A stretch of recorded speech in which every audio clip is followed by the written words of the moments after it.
Welcome to another fun-filled, action-packed episode of A&B Sports Media, the podcast. My name's AJ. And I'm Bill. Welcome back, everybody. This is little fun fact. Since this is only two-man team, the video is actually going to go out at the same time this audio goes out, and hopefully I get this video out before next week. So, Yeah. pretty busy week last week. Went to the Phillies game and then our reunion, so couldn't really get to the video in a good amount of time. But we have a fun one for you guys this week. Bill, why don't you start us off? Okay, yeah, we're gonna start off with today in sports history. This is gonna be based off October 10th. I got a sad one right away. Oh no. In 1892, the entire Hong Kong national cricket team dies in a shipwreck right off of Taiwan. Yeah, we're going right into the deep end because it was the Why? first one I saw. I love going for the 1800s, so when I saw that, I was like, shit. I was having a good day. Not anymore, but we're going to turn it around though to 1899 to the African American inventor Isaac R. Johnson. He patents a bicycle frame, and then God help us, the Tour de France comes on after that. And then we're going to go with the last one. In 1920, Cleveland Indians outfielder Elmer Smith hits baseball's first ever World Series Grand Slam, and teammate Bill Wamnas makes the first unassisted World Series triple play in Game 5. Wom scams. I didn't. There's what letters in there that I No, wasn't aware of. that's a reference to, if anyone Oh, understands it, you'll understand it. I gotcha. But that is our day in sports history. We're gonna start with the end of that, higher note with the triple play and the grand slam, and go right into the dugout, back to our cars, and then start racing down 95 as fast as we can, because we Okay. had Formula One this weekend with the Qatar Grand Prix. I'm getting good at these transitions. I'm proud of myself. That was a very good one. That is a very good Took me one. a second. It took me a second. But are we shocked? No. Max Verstappen has won the race again. He is also, as I think I said last week, he is officially now the drivers' champion of 2023. There are no more possible points for any other driver to catch up. So Max Verstappen is now your 2023 drivers' champion. I will say I got to give credit though to Oscar Piastri and Lando Norris for getting P2 and P3. Piastri, this is his debut season, so good for him to even get P2. That's huge for them, and of course McLaren getting the double points.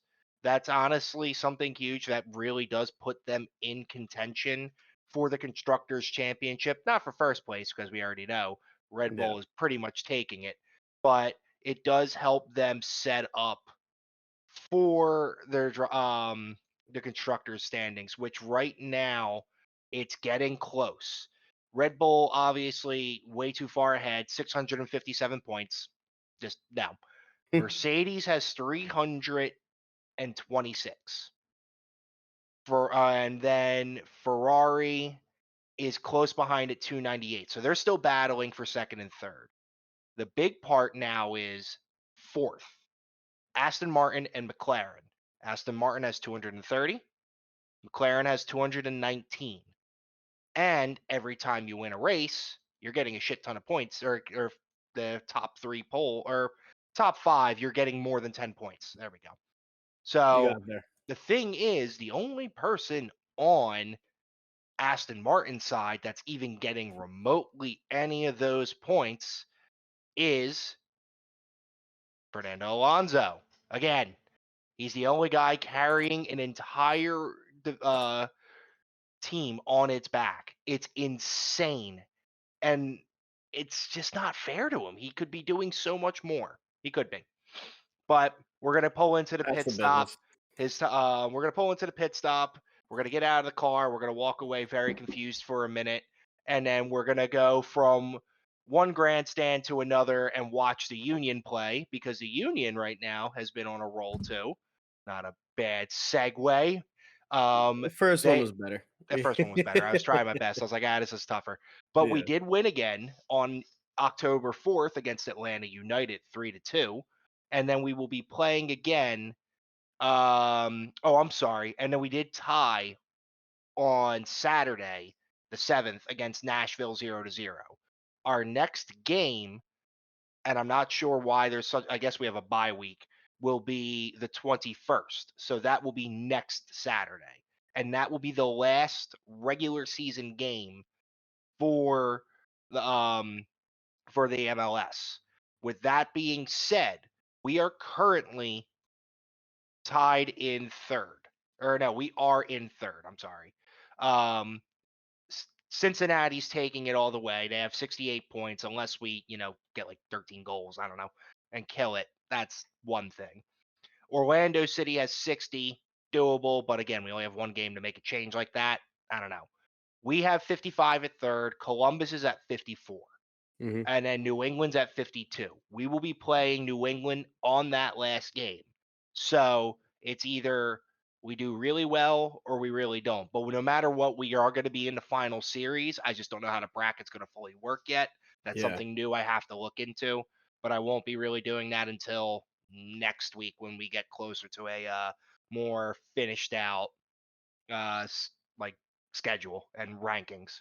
I know that So, there was some, not controversy, but some upset that, Miami and Messi aren't gonna be there, and mm, everyone was just complaining that, like, this is a huge misstep for, like, MLS and stuff like that because now you're not gonna have a whole new, influx of people watching the playoffs and everything, but then there was another side that was saying, like, "Well, realistically, this is still fair to the people that were here beforehand. Like, yeah, it's cool to get the influx of new people, but at the same time, now the people that were here beforehand and who genuinely enjoyed the sport without Messi now get to see some really good competition, not just Miami because Messi's in there. You know what I mean?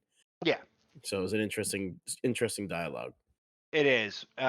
Sadly, actually, wait a minute. Where's it at? Yeah, sadly, when it comes to Miami too, though, even though Messi's in there, they're second to last now. They only have 33 points. Yeah, Like, there's unfortunately no way for them really, unless DC sucks a lot when they have 40 points. Montreal has 41, and Miami scores like 8 goals on their yeah. next game or two. I don't know how many games they have left, if it's one or two. They have 2 more games. So they could It's technically, yeah, but I but don't think it's gonna you happen. need to carry like no other. And I don't think Messi could hold that weight. I would love to be proven wrong. I think that would be Yeah, a great story. Miami's dead last. They get Messi, they get into the playoffs, and then they can win it. yeah, It can absolutely. happen. It could, but you never know. Yeah. I mean, they won the league's cup. That's huge. Yeah, So that's big enough publicity, I think, that for it especially really for is. Messi's first year. Exactly. So we're gonna go from here though, we're gonna get into the locker room. We're gonna take a quick shower, rinse off, and then we're gonna get our hockey pads on because the regular season starts in 2 days. It's We so have exci I'm the actually kind of excited. Flyers coming back finally. And just to go overall with their preseason adventure, they actually won the last 2 preseason games I was gonna against the say Bru the yep, so keep going. against the Bruins and the Islanders, and pretty well. 3-1 and then 5-2. Yeah, I For was gonna say, preseason this is the itself, I'm sorry. you let me speak. Go ahead. This is the first preseason they've actually looked good in a while, And like hopefully we don't blow relatively it. good. I mean, realistically, this I don't have too much hopes for the season, but right now I just want to see like some of the young guys develop into like people Right. that they need to be, and Konecki to take that next step because Yeah. he's always looked good, but I think just because of everything that's been happening with the Flyers organization, I Mhm. think that he's been hindered a little bit from taking that like big step to becoming like that elite forward. But I think Yeah. now that this year might be his opportunity to grow into that. So we'll see what happens with him. Fair enough. But yeah, just record-wise regarding preseason, they were 3-3. Unfortunately, when it comes to the first game on Thursday against the Blue Jackets at 7 o'clock, we're probably not going to be watching it. No. I mean, We would like to, but we're probably not. We have Mm. other pressing matters we'll get to later. No, of But course we will. from one slap shot off the goalpost, it's now flying up and it goes makes a three. The NBA preseason is going to be starting soon as well. It is going to be starting today at 7:30. But I Mhm. don't know if the Sixers are actually starting. Let's see. I Their don't know. preseason actually started already on the Yeah, 8th. I was about to say because I was seeing a few videos of like them actually playing defense, and it looked Yeah. really good. Like this, Yeah. this does not look like a Doc Rivers team at all. hmm Nick Nurse actually has them Yeah. like doing formations and shit. So keep in mind, compared to hockey, basketball only has, from what I'm understanding, four preseason games. They're playing two against the Celtics. They lost the first one. They're playing the other one tomorrow, Hmm. which again won't be watched. Sorry. Actually, technically it could be because the game's at 5, right? 6. 6. Never mind. We'll catch the Yes. second half. We'll catch the second half. Yeah. So keep an eye on that. And then you have the Nets and then the Hawks. And then our first game is against the Bucks on the 26th. We're I gonna am get excited crushed. though for I know. I am excited for the season to start for the Sixers. We're gonna see how everything's gonna turn out with all the wild, crazy shit that's been happening in the background with Harden. Um, and just see what's gonna happen with us. I don't know what to expect. I don't have good Yeah, I don't or know. bad thoughts either. We'll just see. I agree. Um, and now that speaking of Harden, who's getting, antsy with everybody, it's, causing a ruckus. And next thing you know, there's a fist thrown. We're getting right into UFC. Do That was close enough. you want me to bring up the card? Bring up the card. It'll be nice. Because there was a lot of upsets last weekend. I didn't talk much about this card, honestly. I know I didn't focus heavily.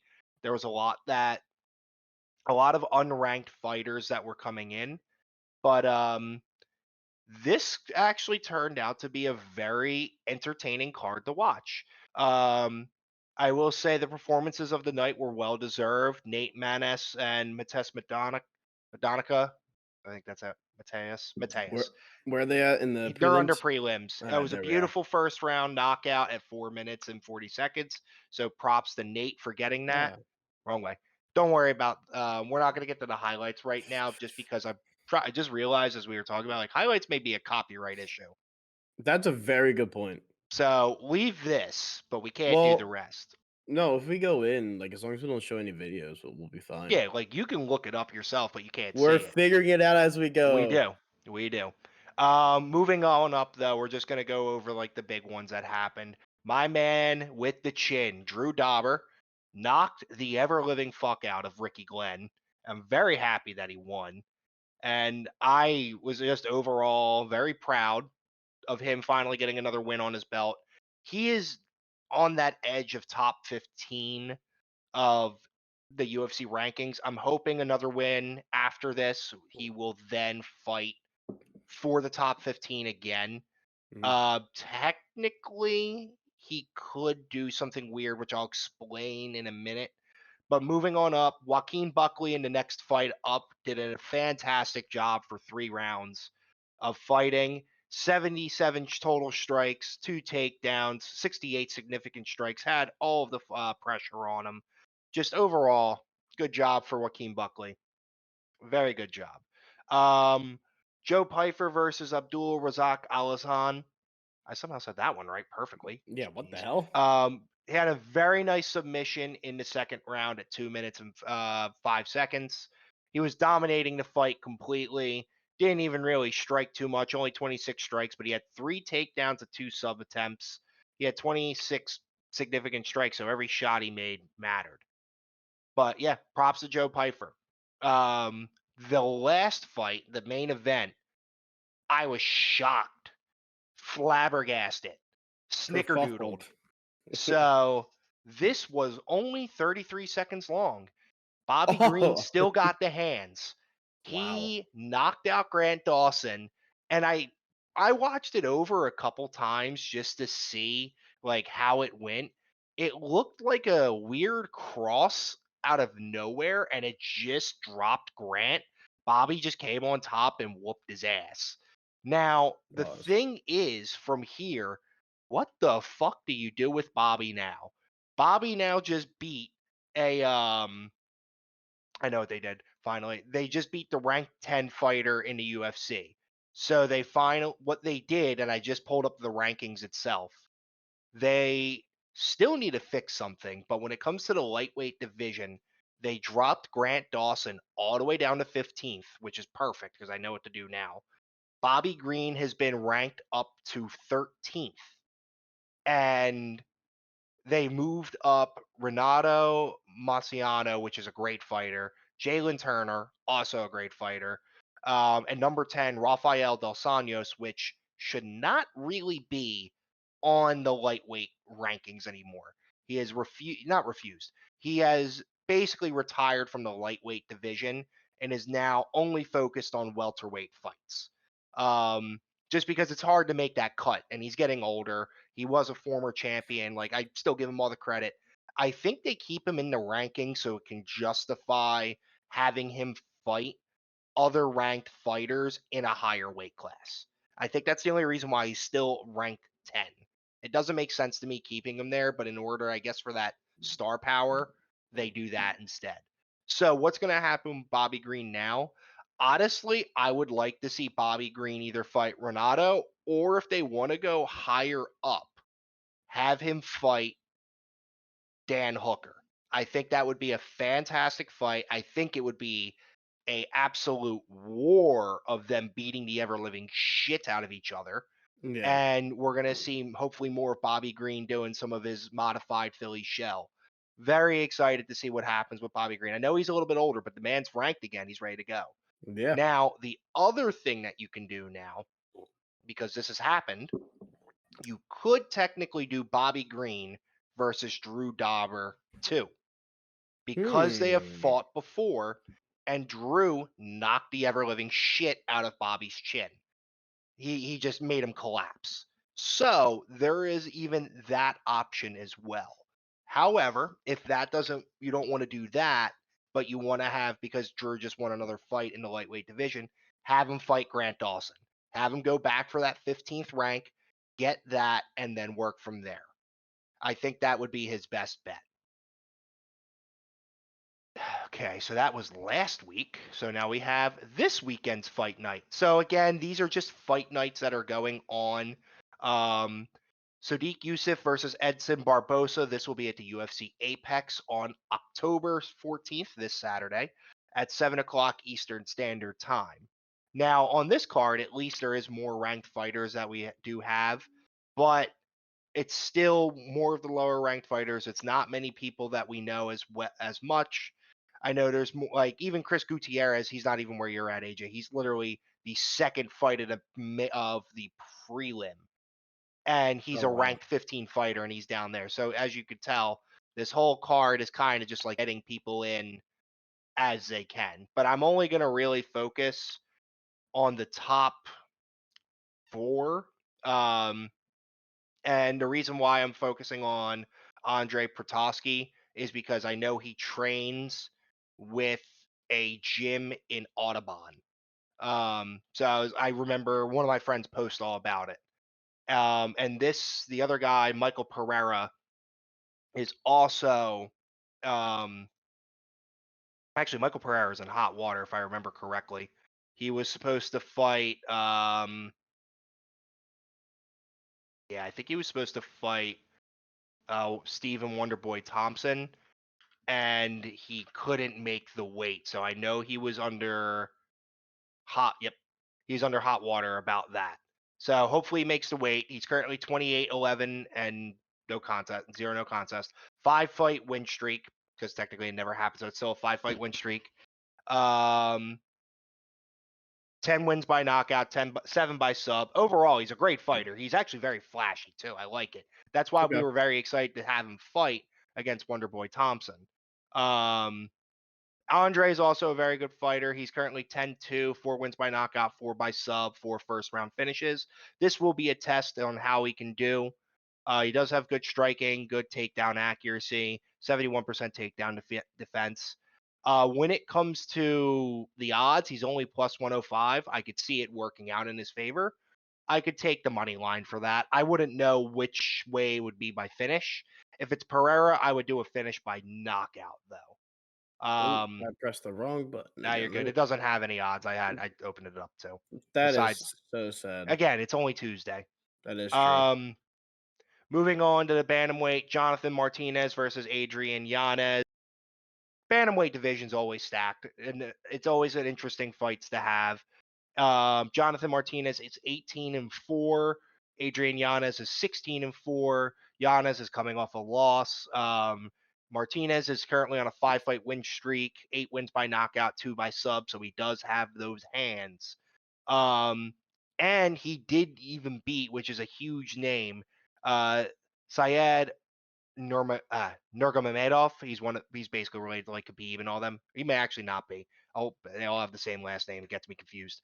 But that's a huge one. He beat Cub Swanson. He's what's it called? He's on his way up.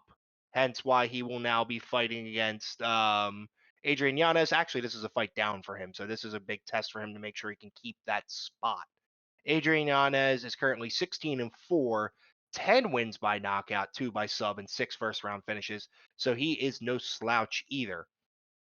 He just lost recently to Rob Front via KO, but that doesn't mean it's anything different. Honestly, one or the other is going to knock each other out. I just don't know who. If I had the full odds, they're both favored at -112 for Martinez, 108 for -108 for Yanez. This one's one of those ones where you got to you're going to flip a coin if you're going to make the bet. True. Yep. I have a And question then for you. I have a question go for ahead. you. So obviously these is 18-4, 16-4. So they're relatively They're seasoned, decent. yeah. Yeah, they're good records. And they're not ranked. Is that indicative of the ranking system, or is that just So click out of the indicative of thing. them? Just click out of the thing real quick. You'll see something. They They are are ranked. ranked. Ah, So good. it's the for our viewers. That's why I had you do Well, that. so then that's why I'll go to Pereira and Petrosky. So Petrosky's 10-2, so he's not too seasoned, but Pereira, is it because he's in hot water where he's not you know, It's a mix of that. It definitely could be a part of that. When it comes to fights being made by the UFC, sometimes it's literally just based on skill, based on what they're going to like how they want to keep a fighter rising up the ranks. Honestly, a great example of that is Alex Pereira. Alex Pereira is now fighting for the light heavyweight belt in the UFC, and he has only had a total of 5 fights in the UFC entirely. His record when he started is I think 5-1 by then. Yeah, because by the time he got into the UFC, I'm sorry, it was even shorter. But when he got into the UFC, he was 4-3-1. He won his first fight in November of 2021, and then, as we know, he went up. It really depends on who the person is, what their star power really can be. Pereira had that whole line regarding Izzy beating him in kickboxing and getting that stardom. In his case, when it comes to Andre Petrosky and Pereira, I think it really just depends on who they want to win because you're in these lower and you're out of the division or out of the rankings, it's harder to determine who is technically 16th, 17th, whatever. There's rankings they internally probably have that we'll never know about, but they will make sure like whoever keeps winning, they're going to keep going until they get into yeah. ranked matches. So this may be like if Pereira wins, maybe it puts him back in their good graces and he fights again for a ranked spot. So we'll see. I don't have the exact answer. I'm sorry, but that's my only thoughts on it. It All right. really just depends on what they're thinking, and I can't read their minds. True. Yeah, we're gonna go right to the main event too. Um, we're Okay. gonna go right to Sodiq Yusuf versus Edson Barbosa. This is a featherweight bout, ranked 11 versus ranked 13th. Um, Sadiq is currently 13-2. Edson Barbosa is 23-11. I've actually seen Edson Barbosa fight before, so that was pretty cool. He has 14 wins by knockout, 8 first round finishes. He is honestly a hell of a striker. He has a shit ton of miles on him, though. I know that. Um, but he, if he's in the zone, he's just his striking is unparalleled. It's scary how good he is, and it's amazing to see when he's online. So hopefully he has that and he can take the win. But I'm not gonna what's it called disrespect Sodiq either. Sodiq is also coming off a win. He's currently 13-2, as I said, 6 wins by knockout, 5 first round finishes. Um, Definitely wins more via decision, but that's not a bad thing. That means he knows how to control his range, his timing, his cardio. He's able to hold out, and this is going to be 5 rounds too. This isn't going to be 15 minutes. It's 25, so he has to have that extra 10 minutes of gas. And he's been in these types of fights before, so we'll see what happens. Honestly, Barbosa's plus 140, I would take that. Really? I would take the one plus 140 Yeah. What? because He's he's also got. older too. He That's got true. miles on him. He got miles on him, but it's worth the odds. That's true. But this man's got a 4 inch like reach over him. He's also a seasoned vet that knows how to go the mileage. So like, He does. You're if he right, if he but wasn't a he's also stamina been knocked guy, out too. that's Like I'm true. sa- like I'm going back to 2019 for this because I saw it live, but I watched the man absolutely get knocked out cold against Justin Gaethje in March 30th of 2019. Fantastic fight, fantastic card to be at because it was in Philadelphia, which the UFC has not been back to since. They Fuckers. need to. hmm They really do. Just make it a fight night. Honest to God, make it a fight night, and I'll be fine. Because I don't want to Also, spend not just uh, UFC, but WNBA needs a Philly team. Like Philadelphia team. I that's agree. just a win. I agree. That would be nice to have as well. But otherwise, that's all I have on UFC currently. The next big event would be the following week against Olivier Makachev 2. That's October 21st. When we get around to next week, I will go through that one heavily because that card is very stacked. And I'm warning you now, AJ, I'll probably go through a lot of people on that card. Okay, Yeah, so I'm warning you now. that'll be a fun card then. Yeah, there's a lot of people on that card. All right. Well, on that note, we're gonna take our way to the parking lot, park our asses in our cars, drive all the way over to Citizens Bank Park, and talk about what an absolute shit show that was last night. So do I as you can tell, I have a lot of things in my head right now. And I wrote some down. So, audio viewers, if you hear me just kind of like rambling a little bit, it's because I'm reading and getting pissed off again.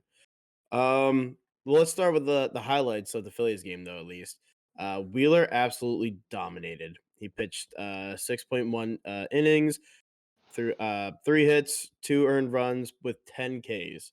This man was dominating early on before the 6th inning. Kind of started losing a little gas. I think that was just because naturally we had, I think, we had 9 hits, hmm and it was long innings for us. Like we took out Freed. There was a few other relievers that we kind of went through. There was a lot of quality at bats. For those who don't know, quality at bats are 5 or more pitches in an at bat. So if you get the 3-2, that's a quality at bat. Um, so Wheeler kind of sat around for a little bit. Obviously, he was dominating. He didn't really have that many pitches going into the 6th inning, but then he kind of fell off a little bit. He took the blame for the game, saying that he let them back in, let them get the momentum, but it wasn't really his fault. Like No, realistically, he, say it. should we have not let him come back in? Yes. But the way that he was pitching, I kind of wanted him to see it through. Yeah. Realistically, the home run that he let up too, like that was a poke. Like it was one of hmm those, or not, no, not that one. Sorry, forgive me. The home run he gave up, he only hung one sweeper all game, and it was that sweeper just happened to be it. Fun fact: this is definitely a conspiracy, and I don't really believe it because it's baseball, but on both home runs, on both sliding pitches, you hear a whistle. You hear, or I'm not going to do it to blow out your ears, but there was a whistle indicating that the Braves kind of knew what was coming. I don't think that if there was that, they just picked up on the signals. That's what you do as a ball player. You try to figure out the signals that they're getting. We did that a lot in high school, throughout college, as part of the game. To kind of briefly, to kind of gloss over this real quick.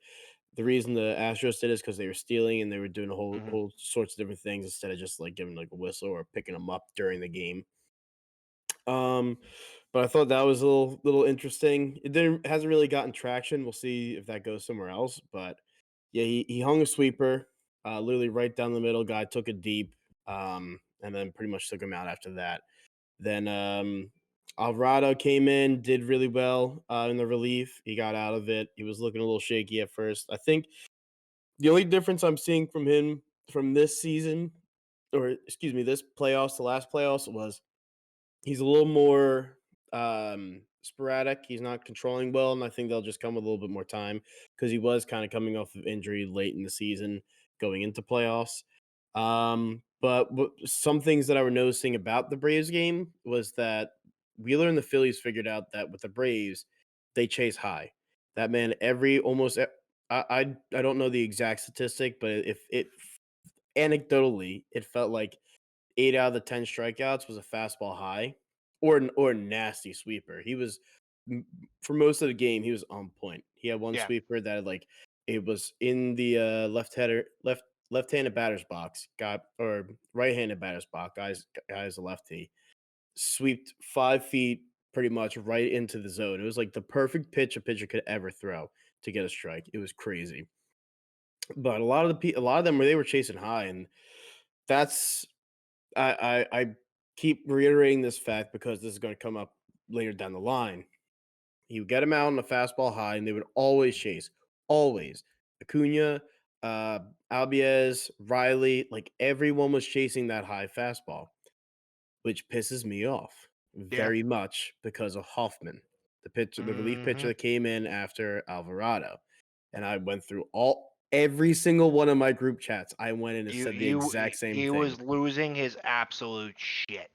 So he came in last game, got the save or helped set up a little bit after Suarez, and he did fine. I get that, but this man hasn't been in this situation majority of the time this seasons. You have Alvarado just used, so I get it. Don't use him, but you have Dominguez, you have Karakin, you have even if you don't want to use him as a closer, you have Kimbrel. Like you have these pitchers that you know are good. I know that you're trying to save them, but Hoffman isn't it. And Nope. here's my case for it.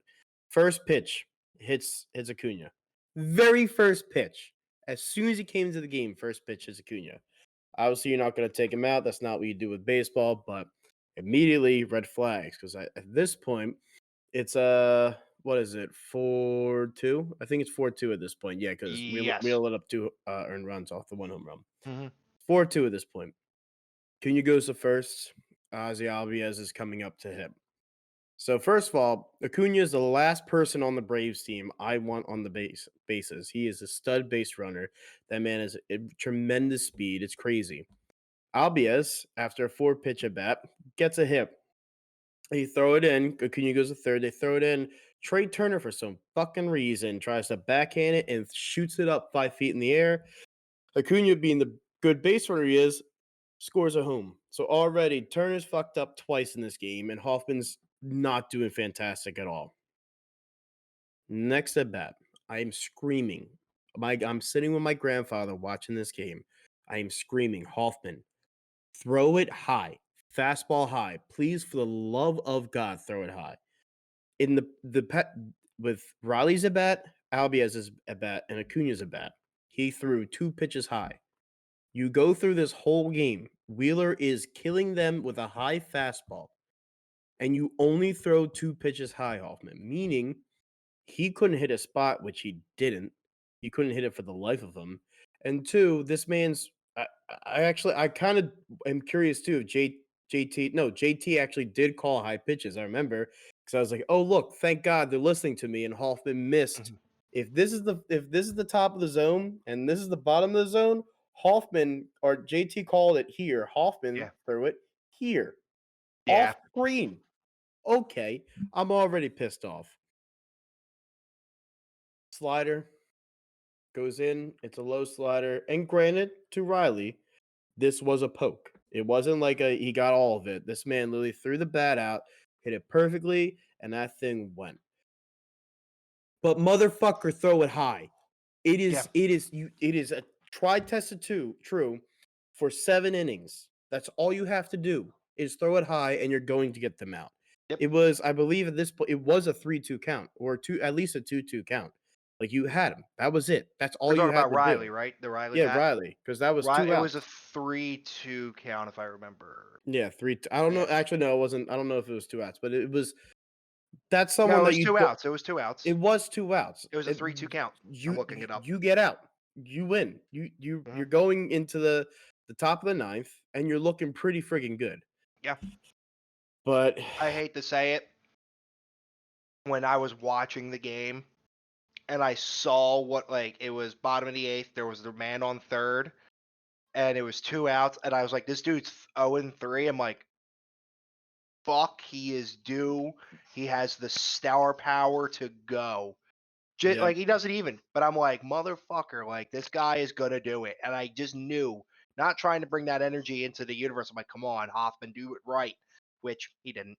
And Mhm. Nah, as Hoffman lost the game. so as much as I want to rag on him because he was a big proponent to why we lost this game, especially in the 8th inning. He wasn't the only reason, and I I won't know, fully blame this on him. But 60%. as a ball player, I knew as soon as Acuna scored, I knew right then and there the game was over. Specifically because as a ball player, you can just feel the momentum going in a very Yep, the specific way. momentum shifted And hard. if your pitcher's not hitting his spots at all, like you're immediately in you're losing because like Yep, they literally let the a sleeping giant wake up. yeah. But thankfully, we're going into Citizens Bank Park where Next two games. Spencer Strider hates fans, and guess who has the best fans in the world, baby? Yes, we will be Um, yelling Spencer sucks. but kind of going Oh, off of that same vein of it wasn't just Hoffman's fault, even though I was so fucking livid. Phillies had 9 hits and they left 11 runners on base. 11. It was a 5-4 game, and you left 11 runners on base. That's ridiculous. That needs to get cleaned up. The Phillies' last run was in the 5th inning. no. The Braves scored 6th, 7th, 8th inning in succession, and they won the game. Um, and honestly, it's not that we lost because you're going into the Braves, who have the literal best record in baseball right now. Yeah. It's how we lost, and it's just you had that game. You were in the driver's seat. Everyone expected you to win that game, and then you just let it up off of a lot of self-inflicted wounds. Um, it just that just it's one of those ones where it's like if it was a close game and we lost that, it wouldn't hurt as much, like, not nearly as much, knowing that you could have had that game and you lost it that way, you know what I mean? Yeah. But I actually have let me see if I can find my tweet and I'll bring it up. My tweet's actually getting a lot of likes. Oh, hello, that's not it. It's not on the A&B Sports Media, but I'll bring that up because I need you guys to take a gander. Uh, go live. So, it was actually Castellanos, and you probably can see it, but what he says was, the guy's asking, "Hey, like, does this loss sort of linger a little bit? Like, does that hurt or stuff like that?" And Castellanos but says, "We thrive after we get hit in the face." And my exact reaction was, I never went from completely livid to bring on game 3 so quickly in my life. Go Fightins.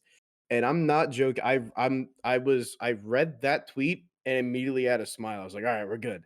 Like, and that's kind of what I love about this Phillies team is that they constantly they're just a bunch of weird dudes who love each other, trying to win games, and when adversity hits you, especially like Castellanos said exactly what everyone needed to hear. When we get punched in the face, we thrive, and I'm already pumped up for game 3.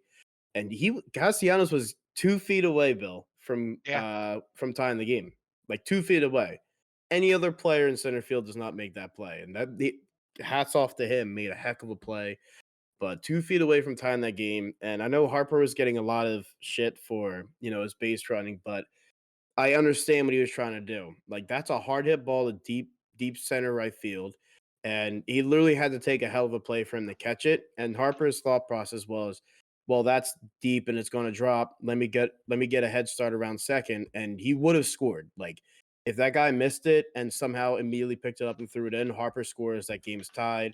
Castellanos is on second. Like, that's a whole different ball game. But so I know shitty college baseball running right there, but at the same time, I understand the thought process, and I kind of would do that again. Because again, 9 times out of 10, that man who a fantastic ball player, but that's a hard catch to make, and 9 it times out of 10, I is. don't think he's making that again. No, that catch was when I saw when that's how the game ended. I was honestly,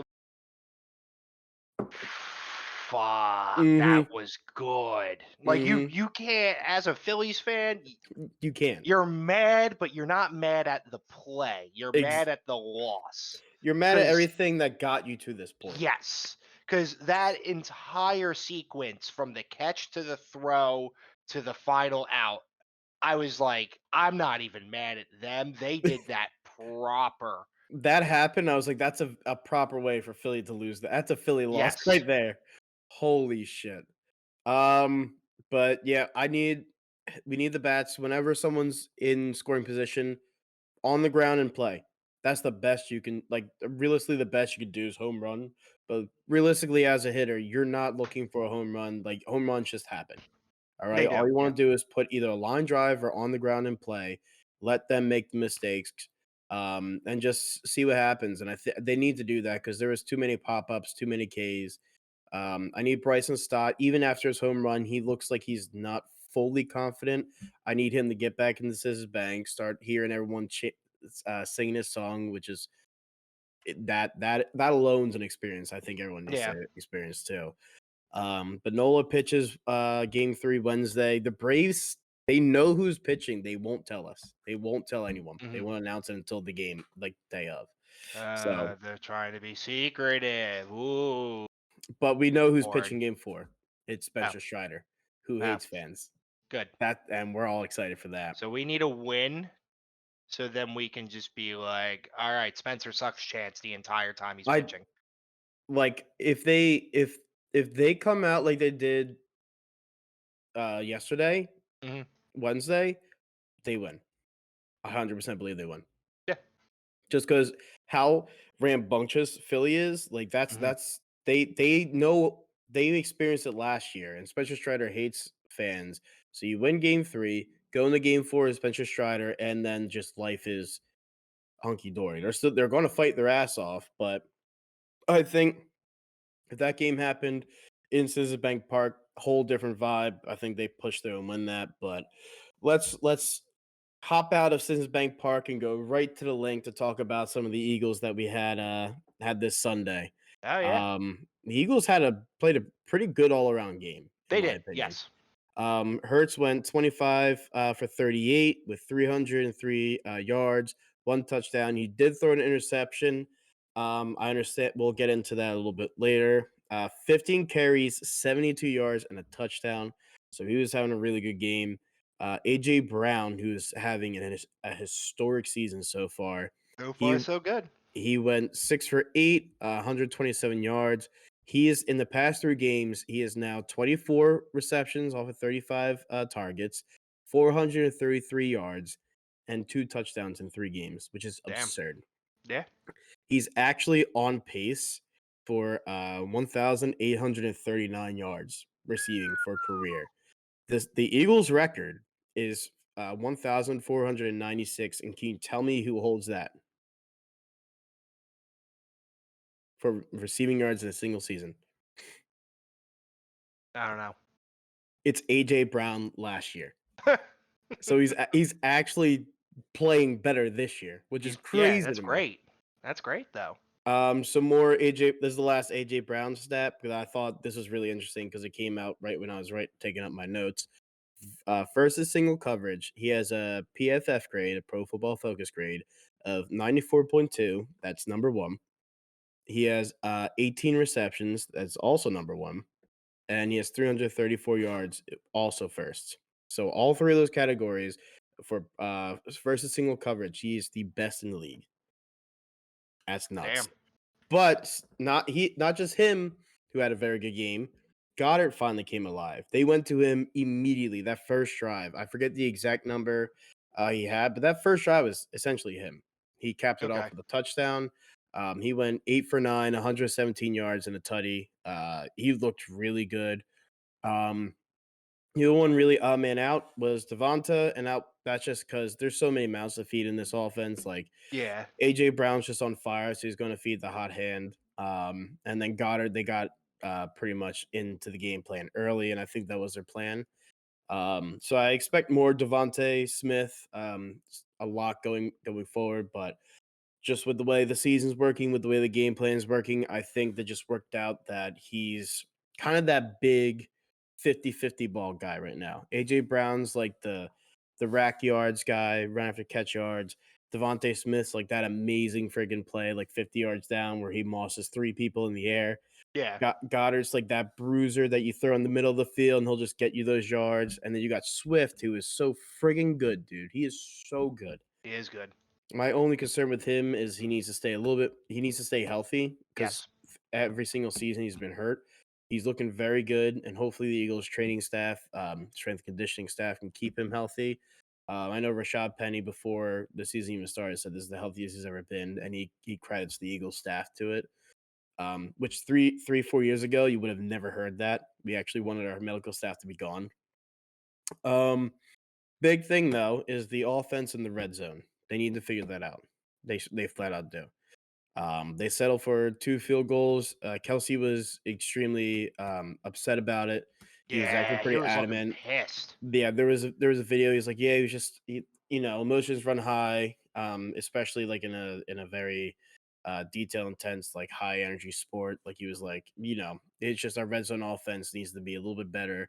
And I agree with them. They Hmm. definitely left points on the board. Like realistically, that game shouldn't have been close, especially in the second half. They should have scored at least 30 plus points and moved on with their day. But um defense looked sloppy in the first half. They had us in the first half, not gonna lie. Cooper Cup had majority of his stuff like in the first half, but Yeah. The second credit half, they didn't even score. no credit to Desai and the secondary. They figured out what they needed to get done.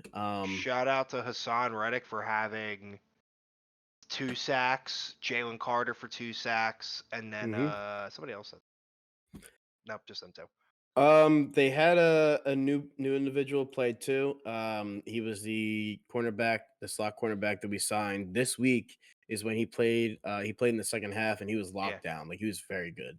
yeah. And I think that was a big thing. They were able to let Bradbury get on the outside the one Puka touchdown, which was just a great throw, great catch. Like they all looked very good. To go off of Hassan Reddick too, he actually according to this, he is the fifth most double teamed edge rusher in the league, and Hmm. yet he's still making the like. That's why he was a little like, um, he was a little slow in the beginning of the season. But as you see, he's kind of starting to wake up because now they have to Yeah. team Jalen Carter, who is the best PFF grade rookie right now. Like Damn. he's he looked better than Aaron Donald, and Aaron Donald still has it. He's still the best D lineman in the league right now, and he looks better. He looks like the new Aaron Donald. And that man Hmm. is so exciting to me. Killing it.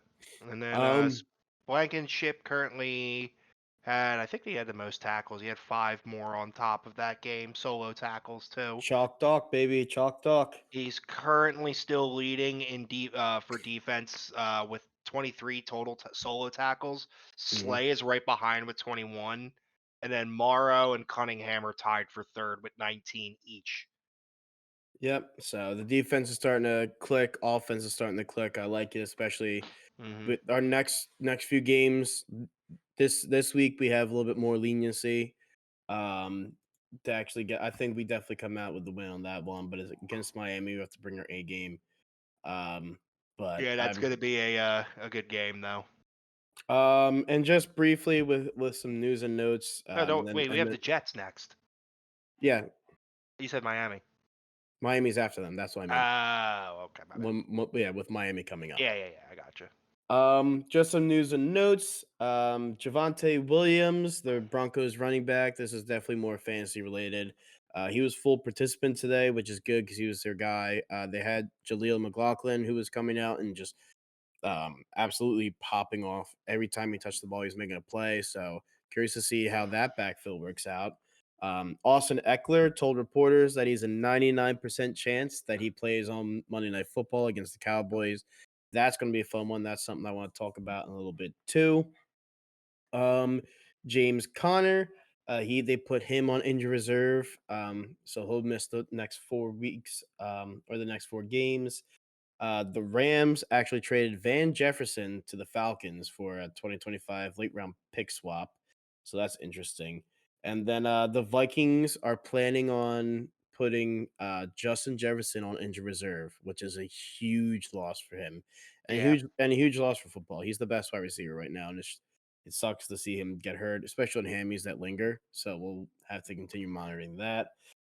And last but not least, rookie running back Devon Chan is expected to miss multiple weeks with a knee injury. Could be placed on the IR. Still waiting on that. Um, just a quick waiver wire pickups that I think people should start looking into. Um, Let me pull this up real quick. Amari Demarcado, he is the rookie running back for the Cardinals.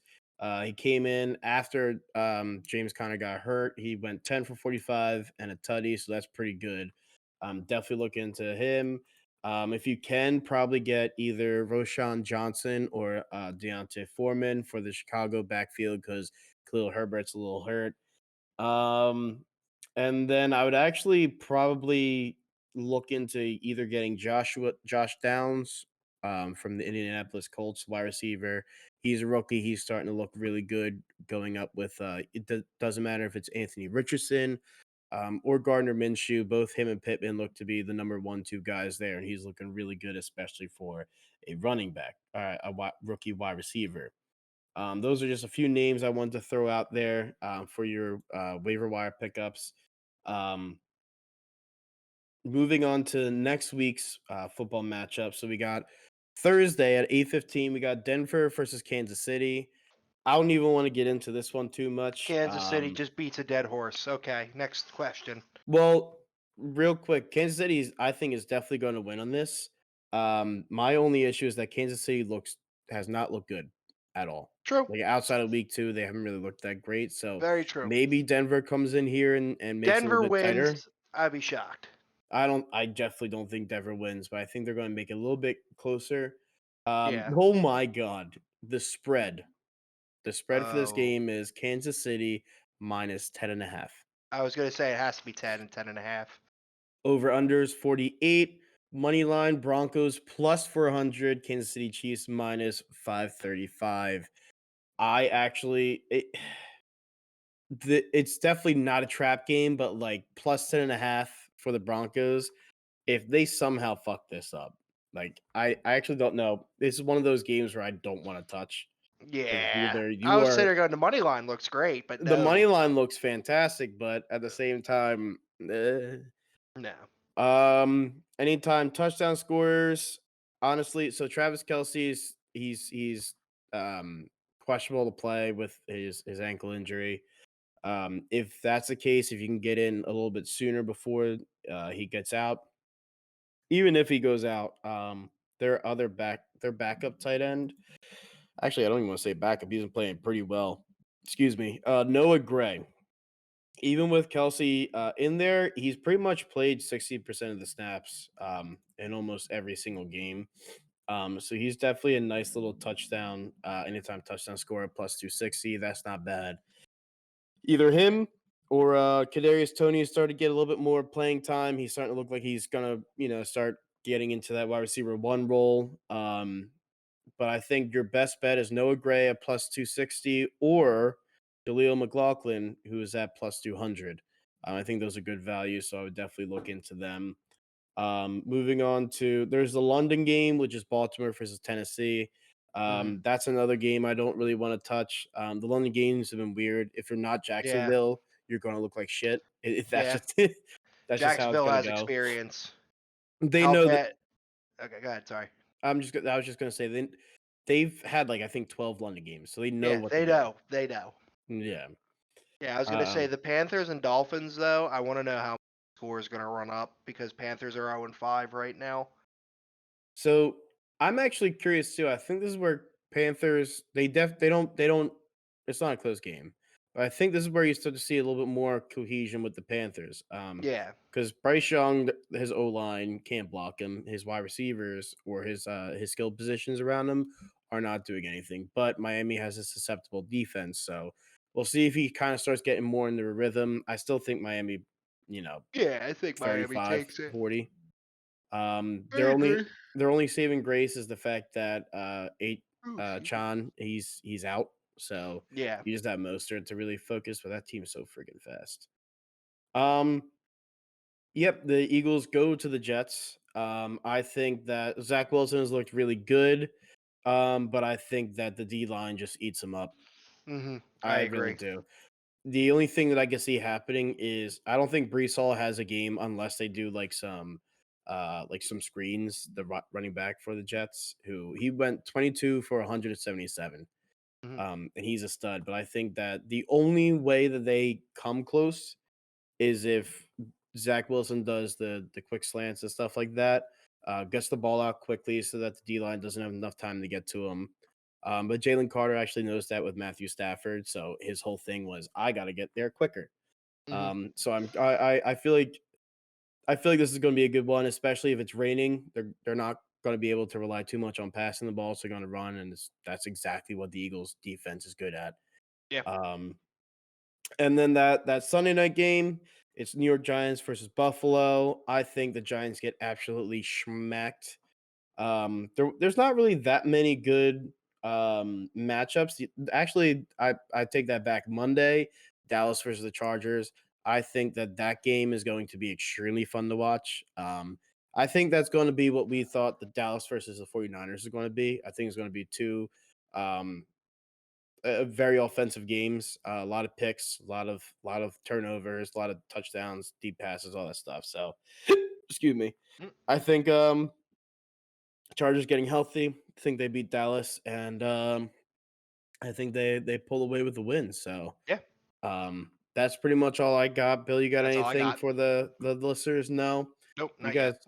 So please, please, please. Actually, I'll pull it up for all you audio listeners. Love you to death. You guys are just gonna have to trust my word for this, but please, please, please, if you guys can, go follow us at AB Sports Media. It is right here. I'll pull up the profile just for you guys. At AB Sports Media. That's our Twitter. There you go. You get to see it. It's all nice and pretty and blue. And we tweet and we would love for you guys to tweet at us and have fun. I do have Um, something that we're gonna have to edit on our thing soon too. and what's that? Our YouTube account. I made our Oh YouTube crap. account over the weekend. Meaning I just signed in and that's all we really had to do. So we registered a YouTube account finally Yep. with so when this goes live, hopefully we'll be able to get the recording and put it onto YouTube here. Mhm. Unless does our parent company do that, RSS or no? It can so you have to put it through YouTube and then you can put it through Oh, you RSS. can That's link it how that way. yeah, All right, then we'll do that's that. how it works. So I'll have to All right, manually upload videos to all Spotify right, and Apple that's Music fine. and shit like that. But Cool. also reach out to us at our email, billandajmedia@gmail.com. Yep. Once again, my name's AJ, And I'm Bill. and thank you for listening to our podcast. Adios. Take care. Bye. I wish I Bye. had a white handkerchief. Bye.